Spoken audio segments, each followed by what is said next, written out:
So, you're a federal employee and you've been hurt on the job. The next few minutes could honestly be the most important part of your entire recovery. We're going to walk through the one document that matters most, Form CA-1. Seriously, getting this right is the key to protecting both your health and your paycheck. Look, getting injured at work is stressful enough. The last thing you need is to feel lost in a maze of paperwork and rules. But here's the good news. There is a clear, simple starting point that cuts right through all that confusion. And that's exactly what we're going to focus on right now. Believe it or not, this whole complex process really boils down to one single, manageable step. Getting this one form right isn't just a good start. It's the foundation for your entire claim. And that form is the CA-1. This is your official report of what's called a traumatic injury. That means something specific that happened during a single work shift. Don't think of it as just paperwork.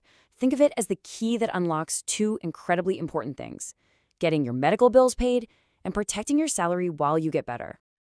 All right, first things first, let's make absolutely sure that the CA-1 is the right form for you. It all comes down to a very specific definition of a traumatic injury. Okay, this is a big deal, so you'll want to get this right. There's a huge difference between a traumatic injury and an occupational disease.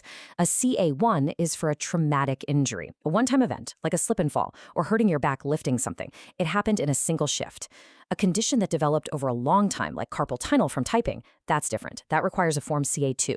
For today, we are laser-focused only on the CA-1.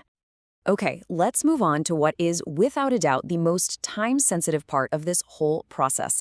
Getting these next few details right can be the difference between getting paid and, well, not getting paid. If you remember one single number from this entire explainer, please let it be this one: 30. You have 30 days from the date you got hurt to file your CA-1. That's it. This is your ticket to a critical benefit we're about to talk about. Now, this timeline shows you exactly why that 30-day window is so vital. Yeah, technically you have 3 years to file a claim, but don't let that fool you. If you wait longer than 30 days, you lose your right to something called continuation of pay. The takeaway here is simple. Do not wait. Act immediately. So, what is this crucial benefit? It's called continuation of pay, or COP for short. And it's pretty much exactly what it sounds like. Your agency continues to pay your regular salary for up to 45 days while you can't work. And get this, it's not sick leave, it's not annual leave, it's a protected benefit to keep you financially stable while you recover. Now, besides protecting your paycheck, you obviously need to get medical care, right? And you need to do it without worrying about the bills. For that, there's one more essential piece of paper. This is Form CA-16. Think of it as a golden ticket or a payment voucher from your agency. You hand this to your doctor, and it guarantees they get paid for your treatment while your main claim is being reviewed. This means you get the care you need right away without having to pay a dime out of your own pocket. Okay, so you know the forms, you know the deadlines. Let's talk about what you need to do in the first few hours, right after an injury actually happens. Your immediate response really boils down to two things. First, you have to officially report the injury to your supervisor. This is what starts the clock. Second, go get medical care. And as you do, you need to ask for that CA-16 form to make sure your treatment is covered from the very beginning. And when you report it, I mean, be specific. This is not the time to be vague. Tell them the exact time and place, describe precisely what happened, and if anyone else saw it, name them. Then you need to clearly state, I need medical care, and explicitly ask for both a Form CA-1 and a Form CA-16. All right, let's get into the nitty-gritty of actually filing this thing. These days, pretty much everything is done online, through a system that makes the whole process faster and way easier to track. So you're going to go to the Department of Labor's ECOMP website. It's pretty straightforward. You register, you click New Claim, and you pick the CA-1. You are responsible for filling out the first 15 items. Now pay very close attention at step 4. You have to enter your supervisor's correct email address. This is absolutely critical because the system automatically sends the form to them right after you hit submit. Now inside that form, there's a section, box 13. That is without a doubt the single most important thing you will fill out. This is where you connect the dots. Do not, I repeat, do not just write, hurt my back at work. You know why? Because vagueness is the #1 reason claims get questioned or delayed. You have to be precise.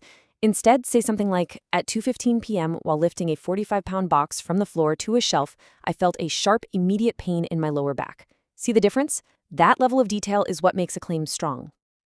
Okay, so you hit submit. Whew, that's a huge step, but your work isn't quite done yet.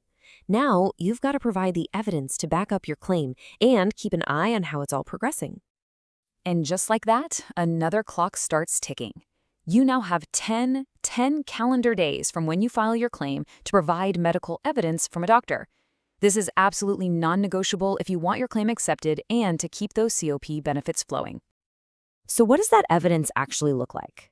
Well, your doctor's report needs these 5 key things: a diagnosis, a history of what happened at work, and, this is the most important part, a clear medical opinion that says the incident at work caused the injury. You need that direct link, what they call causation, or your claim could get stuck. So after your supervisor does their part, the Office of Workers' Comp will assign you an official case number. This number is now your everything. Write it down, save it in your phone, tattoo it on your arm, whatever you have to do. You'll use it for all future communication and to track your claim online. Whew. Okay, that was a lot of information, I know. So let's just boil this all down to a super simple checklist of what you absolutely have to do and what you have to avoid. Let's just run through this real quick. Do, report it right away, be incredibly specific, get that medical evidence in on time, and keep copies of every single thing. Don't wait more than 30 days, be vague about what happened, or just assume the process will take care of itself. You have to be your own best advocate here. You know, this whole process can seem really intimidating from the outside, but when you break it down, it's just a series of clear, logical steps. By following this roadmap, you're no longer just a victim of an accident. You are the person in control of your claim. So the question isn't if you can handle this process, it's just a matter of how effectively you're going to do it.